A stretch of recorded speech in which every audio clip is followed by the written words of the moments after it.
Morning, remote learners. This is Dr. Shivers. Today is Monday, November the 9th. It's a PE day. There's a special note about this week we want to start telling you about so that you're aware. On Wednesday, it is Veterans Day, and the Flint Hills Veterans Coalition host a parade through downtown Manhattan. It starts at the town center and it ends at City Park. So we would invite you just to join with your families to watch that parade. We're not taking part in it, but we will not have morning meetings on Wednesday. You can still join us in the afternoon at 3:30, but we will not be doing morning meetings on Wednesday to honor Veterans Day. So I want to share about Poetry Week this week. You just got off of Podcast Week, and I'll share about some of the awesome results tomorrow and give you some of the winners. Again, you have until noon today to submit on Padlet, but we want to just start by kicking off some poetry. And a fun fact about poetry is you don't even realize that you were a fan of poetry, but you are. We knew it.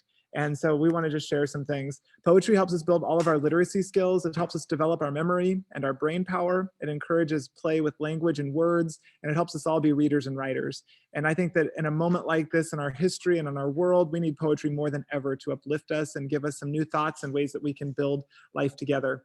So we just wanted to share a book. This is one that I picked up from the library. It's called Dictionary for a Better World. It has a lot of different kinds of poems in it. So I'm going to share two with you today. And the first one is called Dream. It is from a narrative of the life of Frederick Douglass. And it's called a found poem, meaning that the author found select highlights from a larger text, the narrative, and they put them together. So it's from an existing text, and they were able just to piece them together. So here's the poem entitled Dream. Born of cherry time, a source restless and quite dark, a whisper before sunrise, the light between hardship and suffering, tender savage wish, I dare, I expect, I live. That was really beautiful. And then a quote that some of you might recognize from a book called Wonder that's really, really popular.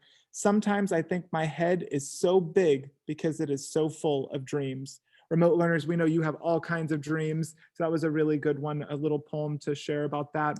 The other one that I want to share is an Arabic form that employs couplets, meaning two sets of lines. These are a couplet here, means two, like a couple, and repetition to tackle topics of love and loss. So we'll read one entitled Zest.